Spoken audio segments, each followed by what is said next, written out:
Bueno, para hablar de este tema nos acompaña desde la Ciudad de México nada más y nada menos que la periodista encargada de esta investigación, Ana Lilia Pérez, y también la primera mujer que ha ingresado a la zona Caibil. Es más, ha estado en el infierno, de acuerdo a lo que pude leer, así es como se le conoce. Así que buenas noches, Ana Lilia, gracias por estar con nosotros. ¿Qué tal? Buenas noches, saludos a todo tu auditorio. Al contrario, saludos a ti. Por cierto, pues felices fiestas, no había tenido la oportunidad, así que, bueno, pues aunque todavía muchos celebran, nosotros trabajamos. Ana Lilia, estuve leyendo el relato de la forma brutal e inhumana en que se lleva a cabo la preparación de los caibiles. Tú estuviste en territorio caibil, tú estuviste en esta zona del Petén en donde se prepara a estos que, como bien lo dices en tu investigación, son cotizados a nivel internacional por sus capacidades. Quiero preguntarte algo. ¿Qué diferencia encontrarías tú entre prisioneros de guerra y lo que viste en el infierno en Guatemala? Bueno, pues prácticamente, como bien lo comentas, esta zona se le denomina el infierno, no solo por la geografía agreste donde se ubica el territorio, el departamento del Petén, que comienza en la zona norte de Guatemala y en la zona sureste de México, que hace frontera.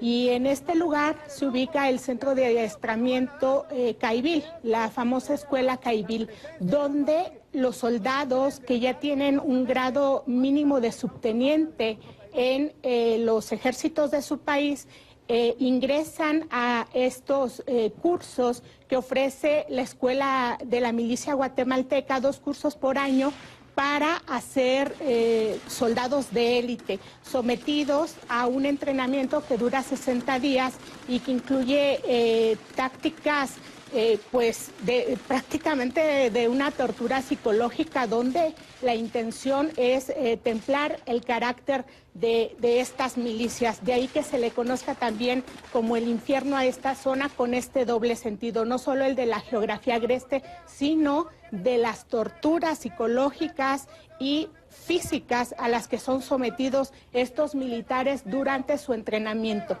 Y por eso es que yo te preguntaba, ¿qué diferencia? Porque leyendo esta narrativa, muy rica, por cierto, en detalle, hay partes que son atroces. El que existe esta leyenda que, como tú bien lo dices, no desmienten ellos tampoco de que los caibiles son capaces de comerse a sus propios enemigos, es decir, contra quienes combaten. Me parece atroz, es decir, no es por un instinto de supervivencia, es una formación psicológica y es una tortura para un ser humano. ¿Tú crees que esto se compare con torturas psicológicas de campos de prisioneros de guerra? Me parece que sí, pero la gran diferencia es que en este caso los militares están por su propia voluntad. Aquí tiene mucho que ver con la psicología con la que se da este tipo de entrenamientos. Como tú bien comentas, hay una famosa leyenda de que el caibil es capaz de comer todo lo que se mueva. En realidad, todo el entrenamiento que ellos reciben y las presiones a las que son sometidos y la entereza o la fortaleza que logran solo quienes se gradúan, porque aquí hay que precisar que pueden ser un número pues considerable el que ingresa, pero el que se gradúa es un número muy reducido de militares que en realidad han logrado sobrepasar todas las etapas de este curso, que son muy estrictas, y se comenta que en las últimas semanas se les enseña a comerse todo lo que se mueva. En esta parte del entrenamiento es donde se lleva con más hermetismo, de manera que solamente los caibiles o quienes han logrado llegar a la meta, a graduarse, podrían testimoniar si esto ocurre o no. Y, ahora, cuando tú me hablas de esto, y yo te digo, revisando, es una excelente investigación, quiero compartirlo con el público, de verdad que a nivel periodístico tiene mucho detalle de algo que era un mundo oculto para muchos de nosotros, es decir, esta formación y estas imágenes que son cortesía precisamente de Ana Lilia, que estamos viendo del Centro de Entrenamiento Caibil. Quiero preguntarte, cuando hablamos de este nivel de no sé si de entereza o de fuerza psicológica o no sé cómo llamarlo. Y comparo esto con escenas que hay por ahí colgadas en internet de ejecuciones de los Zetas en México. Pues no me parece que haya una gran diferencia si pensamos que esta leyenda es real, la de poderse comer a sus propios enemigos.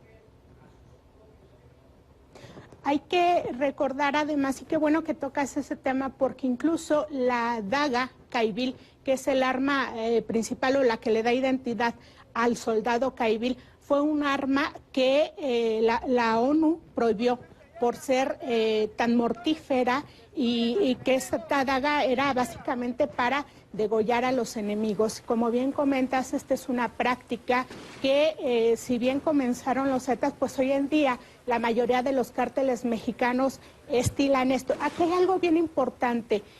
No es tanto los caibiles que han ingresado a las filas del narco como la escuela o la ideología o las prácticas que han heredado este tipo de milicias, como es el degollar a los enemigos, y que esto es una de las prácticas que más se está utilizando en México por parte de todos los cárteles o por parte de miembros de la criminalidad común, incluso que pretenden hacer que los actos que ellos cometen se les atribuyan también al crimen organizado.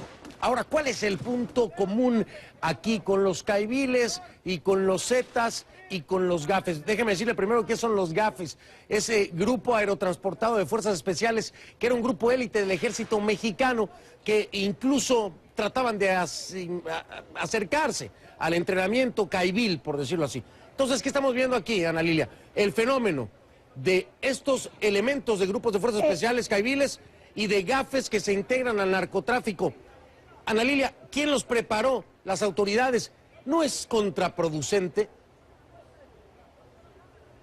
En efecto, de ahí que el cuestionamiento que hoy planteas, en el programa que hoy plantea CNN, sea muy acertado de si deben existir este tipo de milicias. Aquí habría que poner un poquito en contexto lo que ocurrió con estas fuerzas especiales que creó el ejército mexicano, los llamados gafes, que eran un símil de los caibiles guatemaltecos o de los ejércitos de élite de otras partes del mundo.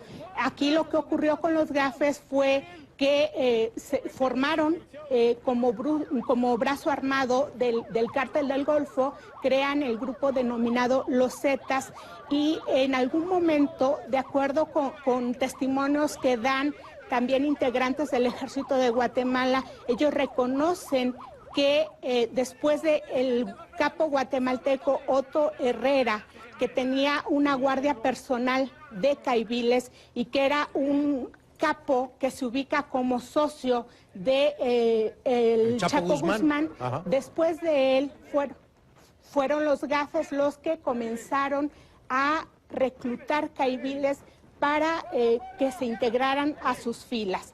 Hay un pasaje de una de las declaraciones ministeriales que rindió el llamado comandante Mateo, uno de estos ex-gafes que formó parte también del grupo de los Zetas, y cuando a él lo detienen en el estado de Tabasco, él declara en su testimonio que la idea de reclutar caibiles para los Zetas era porque tenían la impresión de que estaban incluso mejor preparados que los propios gafes mexicanos. Esto también lo reconocen los miembros del Ejército de Guatemala. Cuando yo tuve oportunidad de estar en este centro de adiestramiento caibil durante uno de estos cursos donde se prepara a los soldados de élite de todo el mundo, que por cierto había un número considerable de mexicanos en esa ocasión, pues el entrenador en su momento reconocía que era uno de los principales problemas que estaba enfrentando la escuela, que sabían que había elementos de la Brigada Caibil que se habían pasado a las filas del narcotráfico. Aquí es importante destacar que él señalaba que no solamente eran desertores, sino caibiles en activo, y que de hecho en esos momentos estaba haciendo un arduo trabajo de contrainteligencia para detectar aquellos caiviles que estaban sirviendo para los dos bandos. Caiviles contra